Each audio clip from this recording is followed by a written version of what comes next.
BBS 부산 경남 라디오 830. 여러분 안녕하십니까. 권우문 홍순원의 정치 클래스 시간입니다. 경주 에이펙 정상회의로 분주한 한 주입니다. 뉴스의 큰 비중을 차지하고 있는데요. 정상회담의 결과도 주목받고 있습니다. 한미 관세 협상이 합의점을 찾기도 했습니다. 국정감사도 마무리되면서 본격적인 정부 예산 심의도 기다리고 있습니다. 지역의 관점에서 최근 정치권 상황 그리고 정치 개혁을 위한 목소리를 권우문, 홍순원 두 분의 시각으로 풀어가 보도록 하겠습니다. 잠시 뒤에 시작하겠습니다. 권우문, 홍순원의 정치 클래스 시작하겠습니다. 어김없이 오늘도 두 분 스튜디오에서 인사 나누겠습니다. 안녕하십니까? 안녕하십니까? 안녕하십니까? 네, 반갑습니다. 반갑습니다. 네. 정말 이번 주가 부산, 대한민국이 전 세계의 주목을 받고 있는 그런 시기인 만큼 저희도 많이 주목해 주십사 이런 말씀 드리면서 오늘 시작을 하도록 하겠습니다. 내가 뽑은 묻혀진 이슈로 시작하겠습니다. 항상 말씀드리지만 부산과 경남 지역민들께서 이 부분은 좀 더 아셨어야 되는데 좀 안타깝다. 좀 더 알려졌어야 되는데 그런 점들을 두 분의 시각으로 알아보는 그런 시간입니다. 오늘도 권우문 우리 박사님부터 시작을 하시겠습니까? 네. 오늘이 10월의 마지막 날입니다. 네. 가을을 즐기고 싶었는데 벌써 이제 겨울로 넘어가는 것 같아서 네. 상당히 아쉬웠고 그리고 하늘도 푸르고 요즘 기분은 조금 날씨도 좋아진 것 같아서 괜찮을 것 같습니다. 네. 그래서 오늘 이슈는 뒷부분에 정책이 있어서 먼저 이재명 대통령 사건을 변호했던 변호사들에 대해서 말씀드리고 싶은데요. 네. 지금 이재명 사건을 변호했던 변호사들이 중요 요직을 많이 차지하고 있고 그리고 조원철 법제처장은 이번 국감 때 이재명 대통령의 12가지 되는 사건을 모두 무죄라고 발언해가지고 지금 상당히 혼란을 초래했고 그리고 차지훈 변호사라는 분은 또 유엔 대사관으로 임명되고 이재명 대통령을 변호했던 변호사들이 정부의 요직에 맡는다는 것은 객관성과 중립성에 좀 문제가 있고요.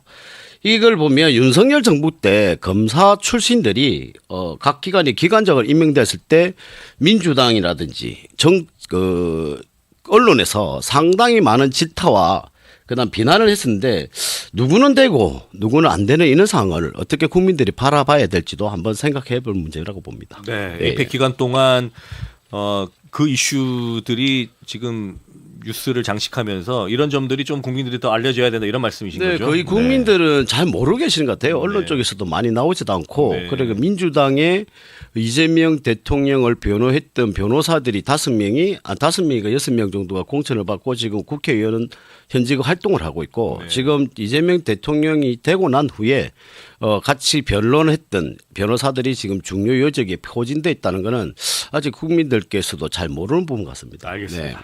자, 묻혀진 이슈 이번에는 홍순원 전 청장님 말씀 들어보겠습니다. 네. 오늘 아침까지도 이렇게 우리 권우문 박사께서는 말씀하시는 부분이 참 아쉽다. 네. 전 세계가 이 부산 그리고 경주를 지목하고 바라보고 또 듣고 싶어 하는 이런 상황에서 꼭 우리가 정쟁의 요소가 되는 얘기를 해야 하는지 한번 되물으면서 제가 드릴 말씀을 드리겠습니다. 네. 저는 드디어 사직 야구장 재건축 리모델링이죠. 네. 가능하게 되었다. 국비 예산 299억이 필요한데 이게 민주당 부산과 그리고 전재수 북구 국회의원 현재 향수안부 장관이죠. 적극적인 노력으로 당정 협의에 의해서 299억을 내년도 예산에 편성을 하겠다고 그렇게 결정을 했습니다. 네.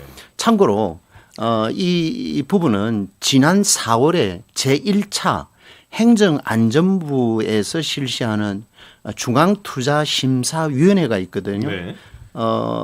지자체 또는 국가에서 500억 이상 투자를 할 경우에 중앙투자심사를 득해야 되는데 거기에서 반려가 됐습니다. 그 반려 사유를 보면 참 재밌게도 국비 확보 방법을 어떻게 할 거냐 이것을 부산시에 요청을 했는데 부산시가 대안을 내어놓지 못했거든요. 네. 그건 왜 그러냐 하면 박형준 시장이나 또는 국민의힘 17명의 국회의원들이 노력이 부족했다라는 것이죠.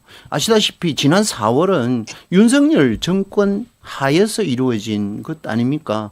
물론 탄핵은 되었지만 그 이후에 일어나는 과정들은 전임 정권의 지도부가 다 앉아서 이 국정을 다루고 있는 실정이었으니까 그럼에도 불구하고 이번에 민주당 정권에서는 지난 달에 이 부분을 2차에서 통과를 시켰습니다. 네. 그리고 299억 예산을 부산에 지원하겠다라고 결정한 사실 이것을 저는 소개를 좀 하고자 합니다. 네, 정부에서 사직야구장 재건축을 위한 국비 299억 원을 민주당과 당정 협의를 통해서 편성을 하겠다. 이게 저희들 부산과 경남 지역 우리 청취자 시청자들을 위해서 꼭 좀 더 알려져야 되는 그 뉴스라고 홍순환 박사님께서 픽을 해오셨습니다. 뭐 추가적으로 하실 말씀이 있나요? 아니요, 사직구장은 네. 재건축한다는 것은 부산시에서 이미 발표를 했었고 그에 대한 부분을 예산을 다시 민주당에서 하시는데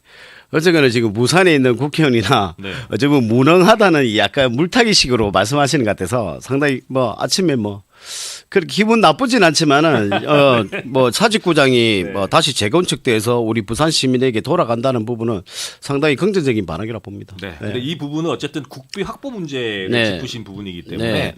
어쨌든 사직야구장 재건축을 하자는 그런 목소리는 여야가 똑같았는데요. 그 실천하는 과정 속에 국비 확보 문제를 지적해 주신 부분이라고 저희들 생각하면 될 것 네. 같습니다. 그렇습니다. 지난 4월에는 분명히 중앙투자심사 1차에 불발을 했고 지난 7월 3일 날 통과를 했으니까 6월 3일 날 선거가 끝나고 6월 4일 날 이 정부가 새로 들어섰지 않습니까? 그리고 한 달 만에 국비 이 부분이 당정협의에 의해서 결정이 됐기 때문에 제2차 중앙투자심사를 통과했다.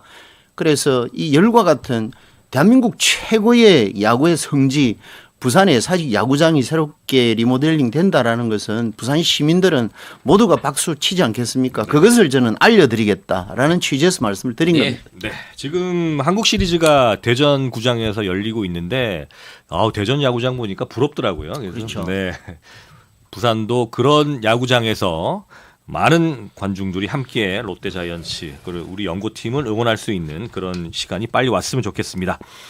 자, 에이펙 기간입니다. 한미 정상회담으로 관세 협상, 타결 등을 기대했는데 좋은 소식이 일단은 들려왔습니다.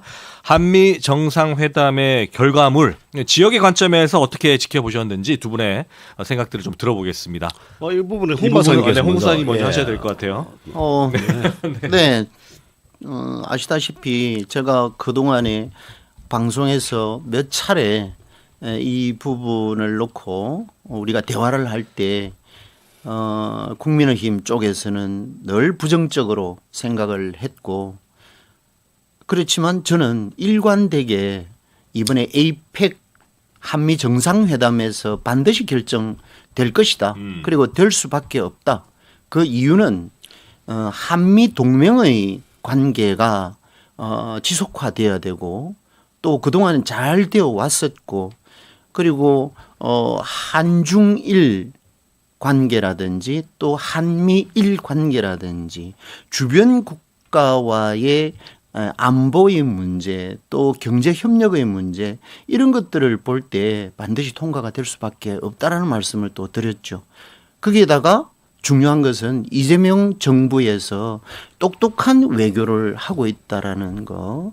이 부분에 대해서는 우리 국민 여러분들께서도 이번에 정확하게 판단할 수 있는 계기가 됐지 않나. 아울러 우리 해운대라든지 우리 부산 시민의 정서도 우리 국민들이 바라보는 또는 언론을 통해서 지켜봤던 그 현장, 그 장면은 늘 기억하고 그 부분에 대해서는 단 한 명도 이견이 없으리라고 생각하는데 단 이견이 국민의힘 쪽에서 있다라고 하는 것에 대해서 네. 참 아쉽다는 말씀 정도만 드리겠습니다. 알겠습니다. 건우 박사님 그러면 네, 지금 정상적인 합의를 도출했다는 게 언론에서 많이 나왔는데요. 지금 협의서 같은 것은 아직까지 뭐 사인도 되지 못한 상태고 합의문. 예, 합의문도 마찬가지고 지금 3,500억 달러 투자를 해서 기간 내에 투자를 하고 지금 다른 쪽에서 이야기 나온 게 일반인 우리 민간 기업에서 6천억 달러를 또 투자할 가능성이 있다는 러트리크 상무장관의 발언처럼 우리나라의 보는 관점과 미국의 보는 관점이 약간 틀리다. 그래서 지금 이 상태가 어떻게 또 약간의 조율이 있지 않겠나는 보는 부분하고요. 저는 이번에는 좀 잘 되었던 부분이 그 원자력 추진 잠수함에 대한 부분은 상당히 박수를 치고 싶지만 끝내는 이거는 미국에서 만들어서 우리나라에 다시 가져와야 되는 부분 때문에 이 부분도 협상에 대한 부분이 또 들어가서 과연 우리나라가 정말로 미국이 원한 대로만 다 따라갔느냐 아니면 우리나라도 목소리를 낼 것을 냈는지에 대한 부분도 이거는 조금 지켜봐야 되는 부분이라고 봅니다. 예. 네. 합의문은 권 박사께서 이해가 조금 부족하신 것 같은데 합의문은 지금 초안을 가지고 이제는 세부 문안을 작성을 해야 되죠. 그게 대체적으로 한 달에서 2달 정도 소요가 된다고 합니다. 그래서 이번 트럼프 대통령과 우리 이재명 대통령 두 분이 대화를 하는 과정 속에서 그것을 또다시 만약에 11월 말일 날 합의문이 작성이 돼서 서명을 한다고 하면 그것을 소급 적용하겠다라고 발표를 했지 않습니까? 12월 30일 날 만약에 합의문서에 서로 합의가 돼서 서명을 하는 날이라고 하면 어제 날짜에 합의가 됐기 때문에 어제 날짜까지는 상호 관세가 소급 적용이 된다라는 조항까지도 이번에 발표가 됐습니다. 그래서 그걸 참고하시면 좋겠고요. 그다음에 좀 전에 말씀하신 마스가 프로젝트 아닙니까? 우리 원자력 추진 잠수함을 만드는 데 있어서 미국에서 만들어 주면 좋겠다라고 그렇게 트럼프가 제안을 했고 그 사항을 우리도 그럴 수밖에 없는 상황입니다. 왜냐하면 우리가 손해볼 일이 아니기 때문에 그렇죠. 미국의 필리 조선소는 아시다시피 우리 한화 그룹에서 가지고 있는 한화 조선이 결국은 대주주지 않습니까? 인수를 이미 했거든요. 거기에서 조선을 하기 때문에 결국 우리 사람이 우리 기술로 우리 조선소에서 단 위치만 미국에 있는 조선소에서 한다 뿐이지 그렇게 해서 우리가 원자력 추진 잠수함을 만들어서 국내에 들여오는 것은 아무런 문제가 없는 것이고 이게 오히려 더 확장성을 가지고 있으면 미국의 원자력 관련 그리고 우리가 가지고 있지 못하는 잠수함에 대한 그런 부분들도 충분히 더 보완해서 우리가 기술 향상을 할 수 있는 기회가 왔다. 이렇게 큰 틀에서 좀 생각해 주시면 좋겠습니다. 항상 좋게끔만 판단하고 있는 것 같고 지금 필리 조선소에서도 마찬가지로 그에 대한 잠수함을 만들 수 있는 공정 과정들이 완벽하게 갖춰지지 않기 때문에 다시 그 공정을 갖추기 위해서는 투자를 해야 되는 부분이고 그게 과연 우리나라에 대한 국익이 이득이 되는지도 한번 지켜볼 문제지 무조건적으로 지금 필리 조선소라든지 이쪽에서 확정된 부분을 모든 걸 긍정적으로 바라본다는 것도 사실 조금 문제가 있다고 보고요. 지금 저는 제가 말씀드린 거는 필리 조선소도 필요하고 우리나라의 국익도 필요한데 원자력 추진 잠수함을 만든다는 계획 자체가 박수를 치주고 싶다는 말씀은 어제 보면 우리나라도 자주 국방을 갈 수 있는 계기가 되었다라고 말씀드리고 싶지 지금 어제 필리 조선소의 문제나 이렇게 부분에 항상 긍정적인 거는 어쩔 수 없이 뭐 민주당 쪽에서는 우리 홍 박사님 쪽에서도 항상 긍정적으로 바라보니까 뭐 그에 대한 부분은 제가 뭐라고 말씀드리지는 않겠습니다. 예, 예. 그 세세한 사항들은 지금 계속 협의를 해 가고 있고 그게 최종적으로 정리가 되면 홍 박사님 말씀대로 합의문이 작성되고 서명이 될 거니까요. 그때 구체적인 내용들도 확인을 해보면 될 것 같습니다. 우리 정부에서는 11월 말까지는 잘하면 세부적인 조항을 담은 문서가 작성이 되고 그 문서가 작성이 되면 이제 서명 절차만 남아 있는 것이죠. 네. 그때 그 내용들을 다시 한번 확인을 해보면 될 네네. 것 같습니다. 근데 지금 언론에서 나왔던 그 꿈 같은 이야기가 아니길 뭐 여러 가지 그 쇠고기 문제라든지 네. 살개방 문제 모든 걸 완전히 개박했다는 부분을 미국 언론에서 이야기하는 부분하고 우리나라는 방어를 하고 있다는 부분이 어떻게 나중에 합의서가 도출되면 그에 대한 결과물이 나오겠죠. 네. 네. 아니 러터닉 장관이 말을 했던 부분은 딱 한 가지 있습니다.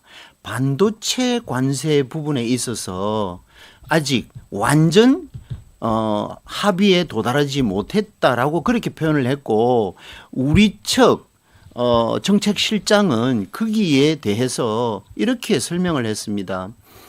반도체 부분은 대만 반도체 관련 상호 관세에 준하거나 그것보다도 더 유리한 조건으로 우리 대한민국 반도체 관세를 부과하기로 했다라고 발표를 한 거예요. 그거 외에는 러터닉 장관이 어떤 부분도 부정적인 얘기를 한 게 없는데 왜 자꾸 국민의힘 쪽에서는 그런 표현을 하는지 거기에다가 권 박사까지도 실체가 없는 부분을 가지고 말씀을 하시는 부분은 오히려 찬물을 끼얹는 그런 현상 아니겠습니까? 지금은 우리 당 대표가 제안을 했듯이 적어도 이번 주말까지는 정쟁 없는 대한민국 국회 이거 한번 해보자고 했는데 누가 거부를 했습니까?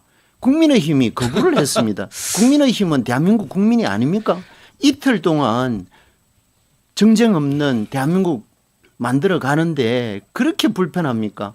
제발 좀 우리라도 이 자리에서라도 잘했다라는 칭찬 그게 결국은 국내에 들어와 있는 이 불교 방송, 라디오 방송, 일본인들 또 이 국제회의에 참여하고 있는 다양한 기자들이 방송을 안 듣는다라는 그런 가능성 있을까요? 들을 수 있습니다.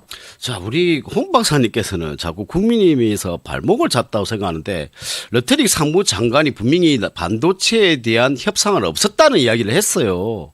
그러다 보니까 국내 언론에서나 대통령실에서 급히 그에 대한 부분은 대만과의 비슷한 반도체 수준을 간다는 이야기를 했지 이거 없는 말씀을 드린 게 아니고 정상적인 말씀을 했는데 언제 이 러터릭 장관이 이렇게 말을 한 적이 없다고 했는지 오늘 언론에서 나온 부분 때문에 체크를 한 거고 그 부분을 반박을 하기 위해서 하는데 자꾸 국민의힘 쪽에서 발목을 잡고 자꾸 국민의힘에서 문제가 생긴다는 말씀하는 거는 저도 이거는 좀 그게 더 정쟁적인 이야기고요. 아니요. 금 박사님 지금 거꾸로 말씀하신 거예요. 양국 대통령께서 상호 협의가 끝난 이후에 우리 정부 차원에서 발표를 했고 그 발표 내용에 반도체 이 부분에 대해서 대만 관세, 대만에 부과되는 관세보다도 유리한 조건으로 된다. 또는 최소한 대만과는 동등한 조건으로 하기로 했다라고 발표를 한 거예요. 그 부분을 놓고 기자들이 러터닉 장관에게 질문을 하니까 러터닉 장관이 말하기를 방금 말씀드렸듯이 이 부분에 대해서는 구체적으로 논의된 바가 없다라고 표현을 한 겁니다. 그러니까 대한민국 정부에서 발표한 걸 권 박사는 인정합니까? 미국 러터닉이 발표한 이 얘기 자기 사적인 개념으로 얘기한 걸 인정합니까? 대한민국 국민이라면 대한민국 정부 좀 믿어보십시오. 제가 지난번에도 말씀드렸지 않습니까? 그동안에 권 박사 지난주에도 에이펙 한미 트럼프 대통령과 이재명 대통령 합의 불가능하다라는 식으로 말씀을 하셨지만 저는 단호하게 했지 않습니까? 반드시 이번에 합의된다. 그러면 저도 믿어주시고 그리고 대한민국 정부 똑똑한 이재명 정부 한번 믿어보십시오. 이 문제는 국익을 훼손하는 한미 관세협정, 한미 무역협정은 절대로 있을 수도 없고 지금도 없었지만 앞으로도 없다라는 것을 원외 지역위원장인 이 홍순원도 알고 있는데 왜 대한민국 정부가 모르겠습니까? 어떻게 지금 말씀이 이상하게 자꾸 흘러가는 것 같은데 지금 에이펙에 의해서 결론이 통상 협상이 된다는 되지 않는다는 말씀을 드리는 게 아니라 이 협상 자체가 지금 에이펙이든 언제든지 협상은 이루어져야 되는 부분이라는 것은 국민들이 알고 저도 다 알고 있는 부분입니다. 그 부분에 대해서도 제가 말씀을 드리지 않는데 왜 안 됐으면 하는 생각을 가지는지 혹시 그게 마음속에 가지고 계신지 저희 쪽이 항상 뭐 문제가 생겨서 이 이재명 정부의 발목 잡게 나서느냐는 생각처럼 이렇게 흘러가는 이 프레임 잡는 식으로 말씀하시는데 그게 아니라 통상협상이라는 건 국익을 위해서 정말로 많이 이루어져야 되기 때문에 어렵고 힘든 부분이라는 걸 말씀드린 거지 정부를 믿고 우리 러트릭 상무장관의 말을 안 믿고는 지금 그 부분에 대해서는 여기에서 말씀할 부분이 아닌 것 같아요. 네. 권 박사 말씀하시는데 조금 또 다른 표현으로 말씀을 드리면 김민수 최고위원이 어떻게 얘기했습니까? 핵 추진 잠수함에 대해서 그분의 말씀을 오늘 한번 꼭 검색을 한번 해보세요. 뭐라고 했나요? 네. 말씀하셔도 정말 부정적인 얘기를 했거든요. 네, 뭐라고 말씀하시? 잠깐 시간이 남아 있어서. 네. 아 그래요? 네, 네. 그러니까 저도 정확하게 네, 기억을 못 하겠는데. 아이고 그렇게 하셨으면 정확하게 아니요. 말씀하셔야죠. 그러면 저희 그리고 네. 또 모 의원도 네. 이 부분에 대해서 굉장히 부정적인 얘기를 했는데 네. 단 제가 말씀드리고 싶은 것은 이분들이 무슨 말을 했느냐가 중요한 게 아니라 장동혁 대표를 비롯해서 그동안에 보수의 입장에서는 안보가 최고라고 생각을 했고 네. 또 이 안보에 대해서는 보수가 중심에 있다라고 얘기했지만 네. 과연 이번에 네. 핵 추진 잠수함에 대해서는 장동혁 대표를 비롯해서 국민의힘에서는 칭찬 한마디 하는 모습을 아직까지도 발견하지 못하고 있다는 사실을 말씀을 드리려고 한 알겠습니다. 홍 겁니다. 박사님 여기서 라디오는 물러가야 될 것 같아서요. 저희들 여기서 인사드리고 이 관련된 내용들은 계속해서 BBS 부산 유튜브 채널에서 이어가도록 하겠습니다. 여러분들 계속 시청해 주시고요. 라디오 방송은 여기서 마무리하겠습니다. 여러분 고맙습니다. 네, 권우문 홍순원의 정치 클래스 BBS 부산 유튜브 채널에서 계속 이어가도록 하겠습니다.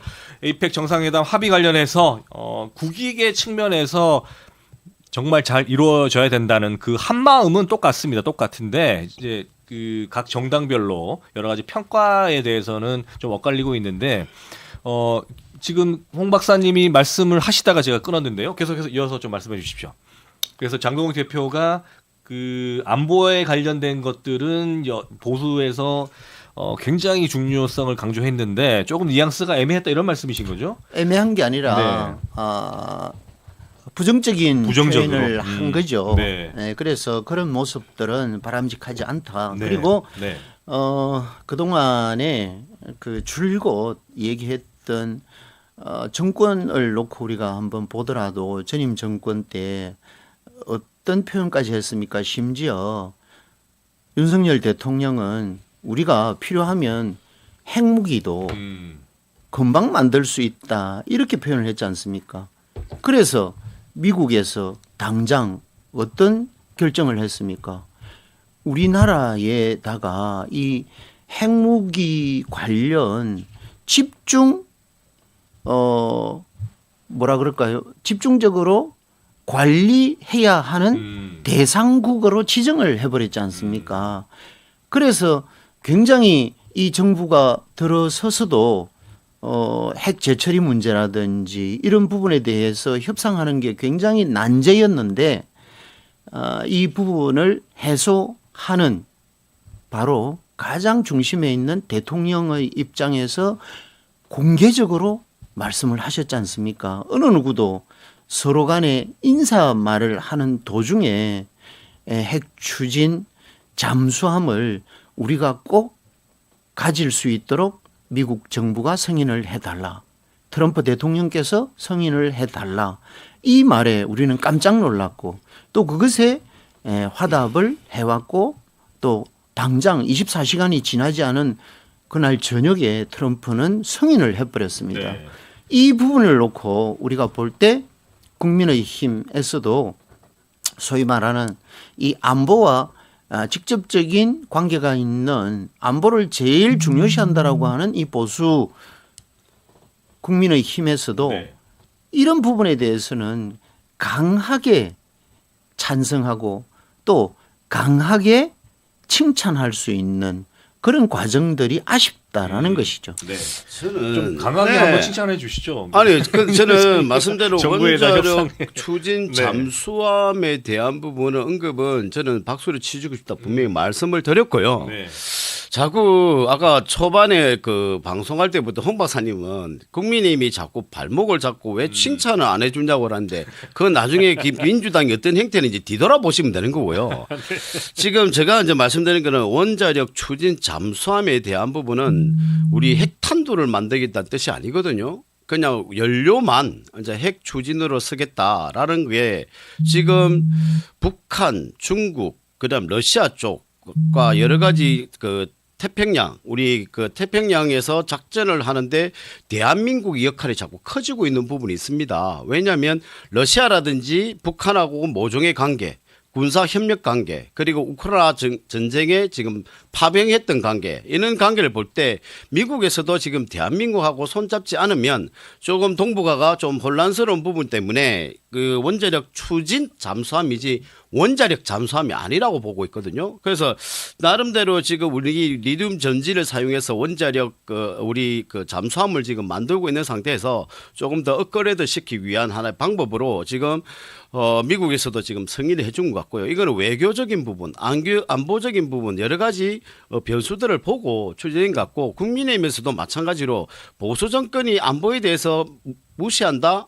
절대 그렇지는 않고요. 보수 정권이 항상 국민과 안전과 생명을 지키는 게 우리 보수의 어찌 보면 지지를 할 수밖에 없고 우리 이념을 가질 수 있는 부분이기 때문에 그 부분은 어떤 말씀을 하셨는지 자꾸 장동혁 대표나 김부지 대표에게 어떤 발언에 대해서 공격을 하는지 모르겠지만 저는 아까 말씀대로 원자력 추진 잠수함에 대한 부분은 상당히 잘했다고 박수 치고 싶다고 말씀드렸고요.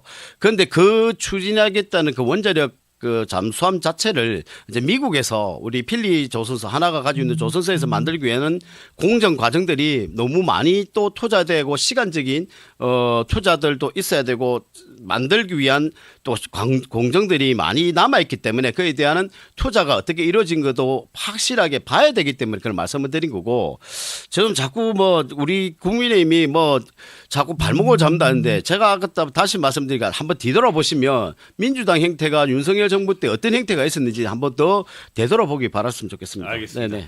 자, 저희들 어쨌든 협상이 잘 되고 그 디테일한 사항들은 앞으로 계속해서 언론을 통해서도 알려지기 때문에 그 내용들 관련해서 이야기를 저희들도 다음 주 그리고 그 다음 주 말씀을 나눌 수 있는 그런 기회들이 있을 것 같습니다. 자, 이번 주도 국정감사 이슈들이 꽤 있었습니다. 명태균 씨는 이제 저 창원에 내려와서 명태균 씨 입으로 여러 가지 논란들을 만들어냈고 또 최민희 위원장 딸 결혼식 논란 등도 계속해서 이어졌습니다.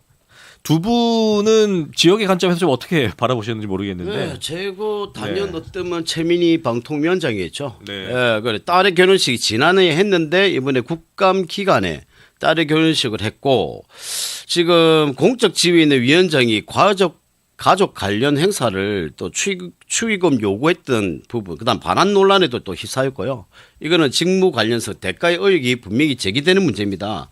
그래서 지금 이번 국감은 미니 국감이라는 말이 있습니다. 그만큼의 최민희 위원장은 사실은 사퇴를 하는 게 맞고요. 미니 국감. 네. 그래서 이 부분도 시민단체도 지금 고발이 돼 있는 상태다 보니까 이것도 민주당, 즉 국민의힘이 발목 잡기가 아니라 민주당 여권에서 여당 그 고위층의 여당 쪽에서도 조금 심각하게 바라보고 있는 부분이라고 보고요. 저는 이해를 못 하겠습니다. 누구예요? 최민희. 최민희 위원장님. 솔직히 이해를 못 하겠고 알겠습니다. 지금 계속 의혹이 계속 불거져 나오는 것 같습니다. 네. 어떻게 보셨습니까? 네. 이해를 못하는 쪽은 네. 극히 소수에 지날 수 있다. 이걸 큰 틀에서 한번 생각을 해보면 요즘 결혼식의 추세라는 게 있지 않습니까? 코로나 이전과 코로나 이후는 완전히 달라졌거든요. 네.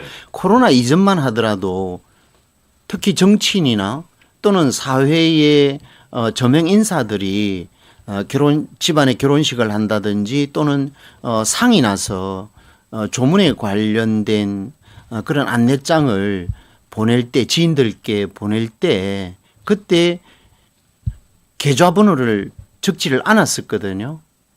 그런데 코로나가 발생이 되면서 5명 이상 집회를 하지 못하게 하고 또 5명 이상 식사도 하지 못하게 하는 이런 강한 행정 조치가 있었지 않습니까? 그래서 그런 이유로 자연스럽게 우리나라 내에 정서는 바뀌기 시작했습니다. 그래서 우리는 관원 상례에 의해서 우리는 이렇게 부조라고 표현을 하지 않습니까? 내가 받았던 만큼 돌려주는 행위, 그리고 또 내가 앞으로 우리 집에도 집안에 어떤 일들이 대소사가 있을 수 있으니 그걸 감안해서 내 지인들이 집안에 대소사가 있을 때에는 관례상 우리는 축의금도 하고 선물도 하고 그렇게 해왔지 않습니까? 네. 그런 관점에서 보면 코로나 이후에는 거의 대부분이 오히려 편리성을 감안해서 계좌번호를 거기에다가 기입을 해서 청첩장이나 그다음에 기타 안내장들에 보내지 않습니까? 그것의 일환으로 보면 결국은 최민희 의원도 거기에 포함된 내용이라고 큰 틀에서 좀 이해를 해 주시면 어떨까. 그리고 이번에 이 발견된 최민희 의원 같은 경우에는 실질적으로 계좌번호를 보내고 나니까 대부분 어떤 사람들은 100만 원도 보내고 이렇게 고액이 들어왔지 않습니까? 그래서 최민희 의원이 이건 잘못됐다라고 판단해서 보좌관에게 많이 들어온 축의금에 대해서는 돌려주라고 했던 이 사항을 가지고 갑론을박이 이루어지고 있는 이런 현상들은 우리가 다시 재조명해 봐야 되는 거 아니냐. 어느 국회의원이 내가 축의금을 많이 받았다고 해서 돌려주라고 했던 사람이 단 한 명이라도 있다면 한번 나와보라고 하십시오. 그래서 그런 관점에서 우리가 시대적 변화 상황 그리고 또 큰 틀에서 이런 경우를 한번 놓고 생각을 해보자. 그런 말씀을 드리고 싶습니다. 홍 박사님께서도 저희 쪽 국민의힘이 저도 마찬가지로 칭찬하지 않았다고 상당히 좀 질타식으로 발언을 하셨는데 지금 이 부분은 언론에서도 지금 문제가 있다고 지금 이야기 나오는 최민희 의원을 이렇게 그 축의금에 대한 계좌나 카드 때문에 말씀드리는 거는 이슈가 좀 약간 헛나간 거고요. 그 부분이 아니라 딸이 작년 24년 8월경인가 9월경에 결혼을 한다는 이야기가 있었던 부분하고 최민희 위원장이 절대로 딸이 결혼식에 관여를 안 했다고 했는데 국회의 사랑제를 빌리기 위해서는 국회의원 아이디가 들어가는 부분. 그리고 이 부분에서는 자기는 결혼식에 대해서 뭐 양자학을 공부하는 부분 때문에 딸의 결혼식을 몰랐다는 부분. 이런 부분을 이야기하시는 거지. 지금 계좌가 뭐 어떻고 카드가 문제에 있던 거는 초반에 이슈가 되는 부분이었고 지금은 이 축의금 대한 문제도 지금 왜 국감 기간 때 했느냐라는 부분입니다. 그래서 이 부분이 지금 문제가 생겼기 때문에 제가 말씀드렸는데 우리 홍 박사님 아직도 우리에게 칭찬과 이렇게 같이 하자지만 잘못된 부분은 잘못된 부분인데 인정해 줄 수 있는 부분이 필요한데 지금 저만 지금 판단하는 게 아니라 전 국민이 지금 그렇게 판단하기 때문에 이슈가 되는 거죠. 홍 박사님 좀 전에 제가 얘기했듯이 그래서 큰 틀에서 보자라는 얘기고 권 박사는 지금 세세한 과정들을 놓고 보면 물론 최민희 의원이 잘못한 부분도 많겠죠. 그런 부분을 제가 부정하자라는 것은 아니고 큰 틀에서 볼 때 시대적인 변화 상황은 이래서 그런 상황에서 한번 이해의 구조를 폭을 넓혀보자라는 뜻이고 그리고 좀 전에 얘기했던 국회 사랑채를 빌리려고 하면 기간이 상당히 오래전부터 예약을 하지 않으면 불가능하지 않습니까? 우리가 일반 결혼식을 하는데 요즘 예식장이 없어서 얼마나 힘들어합니까? 최소한 1년 전부터 예약 과정을 거치거든요. 그런 과정을 생각하면 좀 전에 말씀하셨듯이 2024년도부터 결혼식을 준비했다라는 것은 그거는 당연한 거 아닙니까? 그런 걸 가지고 대묻기 시작하고 그런 걸 가지고 따지기 시작하면 끝도 없는 상황이 되니까 그래서 제가 큰 틀에서 한번 포용의 관점, 관용의 관점도 한번 고려를 해보자 이렇게 말씀을 드린 거예요. 저도 말씀드린 게 지금 제 논점 자체가 자꾸 흐려지는데 그게 아니라 딸이 결혼식을 했다고 나와 있는 부분이 있었는데 그 부분이 다시 국감 기간을 잡았다는 자체가 두 번에 대한 결혼식을 했다는 의혹이 있어서 말씀드린 거고요. 그리고 지금 어쨌거나 지금 최민희 위원장은 방통위 위원장이지 않습니까? 어찌 보면 막강한 권력을 가진 분인데 어떻게 다시 피감 기간하고 여러 가지 국감 기간에 이렇게 했느냐. 두 번째 또 말씀드리고 싶은 거는 이진숙 지금 전 방통위원장하고 지금 화환을 보냈느냐 안 보냈느냐 갖고 지금 또 싸우고 있는 부분하고 하여튼 저는 논란이 지금 계속 있는데 이 해명에서 해명 자체가 자꾸 거짓말 나오고 유튜브에서는 결혼식을 준비하고 있다고 했던 이제 발언했던 때 여기 또 나왔어요. 나오니까 제가 자꾸 최민희 위원장에서 비난하고 이게 아니라 아까 말씀대로 정말 잘못했으면 죄송하다고 말씀하시는 부분이 필요한데 해명이 또 거짓말을 나고 또 거짓말을 되기 때문에 국민들은 계속 의문점을 가질 수밖에 없고 저희 쪽의 입장에서도 그냥 해명하고 그냥 뭐가 문제가 있으면 문제가 있다고 하면 결론 내면 되는데 자꾸 버티고 있으니까 자꾸 이런 문제가 계속 발생하지 않나 그래 보는 거죠. 버팅기는 게 아니고 지난번에 문광위에서 분명히 본인이 말을 했습니다. 지금은 국감 기간이니 이 국감이 끝나면 소상하게 공식적으로 밝히겠다라고 얘기를 했습니다. 그러니까 국감이 며칠 안 남았으니까 한번 지켜보십시오. 네. 최민희 의원이 상세하게 국민들께 설명을 드릴 겁니다. 알겠습니다. 자, 각종 논란들이 있었는데 지역에 있는 우리 지역민들께서 어떤 시각으로 바라보셨을지 저희들 한번 두 분의 생각으로 짚어봤습니다. 자, 그리고 저희가 지난주부터 국회의원이 가진 특권 이야기를 하고 있는데 지난주에는 우리 홍 박사님께서도 원외위원장들이 너무나도 기울어진 운동장에서 경쟁을 벌이고 있다 뭐 지적하시면서 그것 또한 국회의원의 특권이라 그 변화가 필요하다 이렇게 말씀을 하셨습니다. 오늘도 하나씩 한번 짚어봤으면 하는데 이 폐지해야 하는 국회의원들의 특권이라든지 이 권력을 가지고 계신 분들의 특권 어떤 것들이 있는지 한번 한두 가지 정도만 얘기를 한번 해볼까요? 어떻습니까? 한 186가지 정도 되는데 네. 지금 가장 큰 게 불체포 특권하고 면책 불체포 특권 그리고 네. 세비에 관련된 부분인데 여러 가지 특권이 있다지만 지금 대한민국 정치가 자꾸 사류로 하락되는 이유가 이 불체포 특권하고 면책 특권이 있다 봅니다. 의혹을 제기했는데 명예훼손이라든지 고소고발하는 문제는 좀 문제가 있지만 일반적인 국민들을 선동하기 위해서 이 가짜 뉴스를 만드는 자체의 국회의원은 면책 특권 뒤에 숨어서 있다는 자체가 자꾸 국민들에게 혼란만 주는 것 같고요. 그래서 가장 큰 국회의원의 특권 폐지 중에 불체포 특권, 면책 특권 그리고 세비 문제, 월급이 너무 많다. 일반 OECD 국가들 중에 국회의원이 세비가 너무 많은 부분, 이 부분이 가장 큰 특권이라 볼 수 있고요. 전에 말씀하셨던 원외위원장들 참 고생, 저도 국민의힘의 원외위원장이든 민주당 원외위원장이든 상당히 좀 고생을 많이 하는 거 저도 알고 있습니다. 그만큼 이 보조금이라든지 보조해 주는 거 없고 그냥 혼자만의 조직을 이끌고 또 혼자 그 경비라든지 다 써야 되기 때문에 그거는 상당히 좀 문제가 있는 부분이기 때문에 이것도 좀 보완이 필요하지 않나 그래 봅니다. 네.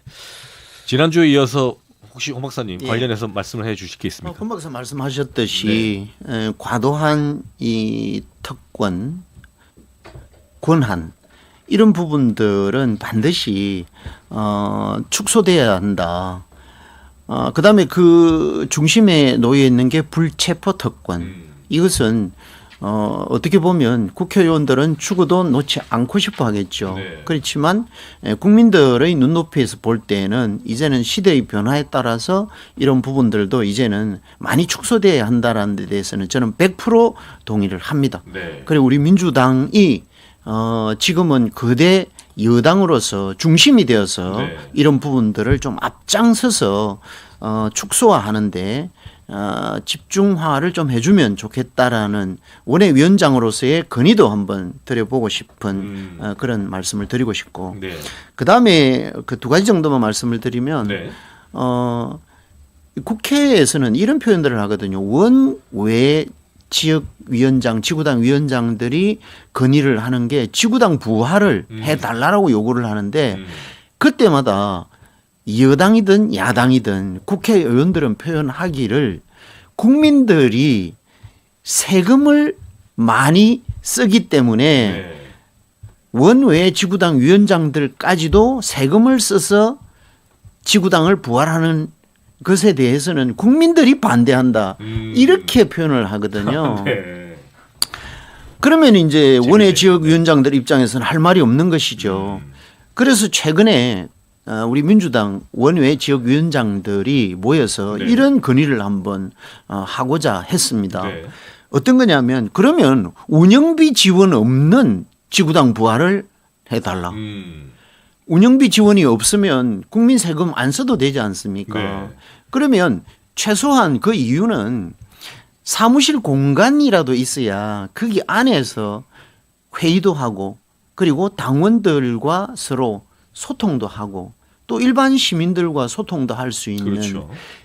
지구당 정당으로서의 명확한 역할을 할 수 있는 공간이 필요하다라는 것이죠. 그래서 돈은 안 대줘도 좋으니까 공간을 마련하기 위한 지구당 부활을 해달라 이 요청을 했다는 사실, 이게 꼭 관철이 되면 좋겠다라는 걸 우선 말씀을 드리고, 두 번째는 아시다시피 현역 국회의원들 반드시 자기 지역구 내에 가족과 함께 거주를 해야 한다라는 법을 하나 만들었으면 좋겠다. 네. 우리 모두가 알듯이 부산 지역의 국회의원 다수는 주소지는 부산에 옮겨 놓았을지 모르지만 네. 가족들은 모두가 생활 공간이 서울이나 수도권에 다 살고 있지 않습니까?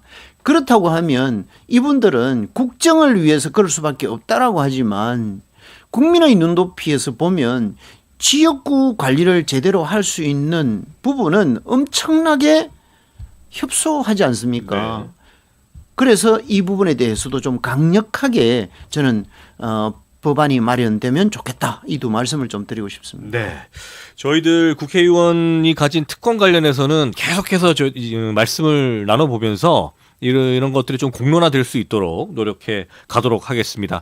뭐 이번 주가 끝이 아니니까요. 이런 얘기들을 다음 주 그리고 방송이 끝날 때까지 계속해서 한번 말씀을 나눠보도록 하겠습니다. 좋습니다. 네, 저희들 오늘 시간이 다 돼 가는데요. 오늘 10월의 마지막 날이라서 제가 방송 전에 방송 마칠 때 두 분한테 노래 한 곡 하십시오라고 하니까 두 분 다 거부를 하셨어요. 그래서 마지막으로 오늘 방송 마치면서 다른 주제에 넘어가려고 그랬는데요. 시간이 좀 애매해서 마지막으로 오늘 못다 하신 말씀 중에 어떤 말씀을 마지막 멘트로 하시고 마칠지 마이크 드리면서 마치도록 하겠습니다. 네, 어떤 분부터 하시겠습니까? 네. 네. 오늘 뭐 초반 방송할 때 홍 박사님께서 상당히 많이 좀 이 국민의힘이 많은 도움을 주지 못한 만큼 비난만 한다고 생각하시는데 그건 아니고요. 어쨌거나 저도 대한민국 국민이고 보수고 진보고에 대한 이념을 가지고 싸우고 있지만 대한민국 국익을 위해서라면 어쩔 수 없이 인정할 거는 인정하고 칭찬할 건 칭찬합니다. 하는데 저는 이제 반대로 과거를 돌아보라는 거는 민주당의 행태들이 옛날에 그렇지 않았기 때문에 말씀드린 거고, 왜 우리는 해야 되고 너는 안 하면서 자기들은 인정은 안 하고 왜 우리는 인정을 하라는 식으로 자꾸 이야기하는지도 참 우리 보면 정치 이 상황 자체가 참 문제가 있지만, 아까 말씀대로 이재명 정부가 저도 보수지만은 국익을 위해서 잘 되기 위해서 가는 거는 저도 찬성을 합니다. 그런데 정확하게 국민들에게 알 거리를 알려주는 게 가장 중요하지 않나라는 말씀을 드리고 싶고요. 하여튼 이번에는 뭐 제가 아까 핵 추진 잠수함에 대한 부분은 상당히 박수를 치고 싶다는 부분은 어쩐 후에 이제 만들어질지 모르겠지만 그 부분은 제가 인정해 드린 부분이고, 하여튼 뭐 대한민국이 가는데 보수 진보가 됐겠습니까? 잘 먹고 잘 사는데 제일 문제인데 좀 민주당에서도 조금 이게 양보할 건 좀 양보하고 가야 되지, 너무 강성적으로 밀어붙이기만 하고 법안 밀어붙이기만 하고 자기 뜻대로 안 되면 어쩌면 고압적인 자세, 아직까지 독선과 오만이 있는 것 같아서 제가 말씀을 드린 겁니다. 네, 예, 마지막 멘트입니다. 네네네. 네, 우리 홍 목사님. 네. 예, 뭐 독선 뭐 이런 부분에 대해서는 우리 국민들이 평가를 하실 것이고, 지금 현재 상황에 따라서 민주당도 얼마나 답답함이 많겠습니까? 그리고 민주당 또한 국민들로부터 독선이라는 이런 표현을 듣고 싶어 하겠습니까? 그런 관점에서는 다르게 저는 또 해석을 하고 싶고, 문제는 제가 이 토론에서 말씀드리는 것은 권은문 박사를 두고 말씀을 드리는 것이 아니라 저의 관점은 국민의힘 중앙당과 국민의힘 지도부를 상대로 말씀을 드린다라는 걸 꼭 명심해 주시면 좋겠고, 그런 관점에서 보면 민주당에서 제안했던 큰 대사, 국가적 대사가 있는 이런 시점에 우리가 정쟁을 하는 것보다는 잠시라도 정쟁을 멈추고 우리 국익을 위해서 함께 나아갑시다, 이렇게 제안을 했던 사실에 대해서 국민의힘은 그것을 적극적으로 받아주지 않았다라는 것을 저는 섭섭하게 말씀을 드린 것이고, 그리고 자꾸 과거 얘기하는데, 과거에 야당을 많이 했던 민주당 입장에서도 국가 대사를 앞두고 있을 때, 또 국가의 큰 일들을 함께 치러야 할 때는 정쟁의 부분에 대해서는 여야 합의에 의해서 참아주고 기다려주는 이런 모습들이 있었거든요. 그래서 그런 관례에 의해서 이번에도 제안을 했다는 말씀을 아울러 드리고, 지금은 에이펙 시대입니다. 우리가 이 에이펙을 계기로 해서 얼마나 많은 준비도 했고, 또 얼마나 많은 미래 발전을 위해서 찾아내야 되고 또 고민해야 되고 함께 글로벌 사회와 함께 해야 됩니까? 그런 관점에서는 우리 모두가 하나가 되는 이런 모습이 필요하지 않겠습니까? 그래서 트럼프 대통령, 우리가 한미 정상회담을 통해서 우리의 큰 숙제거리가 이제는 상호관세 문제 완전 해결이 됐다고 해도 과언이 아닐 정도 아닙니까? 물론 상세하게 들어가면 미흡한 부분도 있겠죠. 그런 것은 서로 여야가 협치에 의해서 대안을 내어주시고, 이런 부분에 대해서 정부에 건의도 하고 또 제안도 해주시면 정부가 받아들여서 우리 국익을 위해서 함께 나아가는 이런 대한민국 여야가 되면 좋겠다라는 이런 말씀을 10월의 마지막 날 네. 드립니다. 알겠습니다. 오늘 권은문 홍순원의 정치 클래스는 이렇게 훈훈하게 마무리를 하겠습니다. 저희들 다음 주에 두 분 모시고 다시 찾아뵙도록 하겠습니다. 여러분 고맙습니다.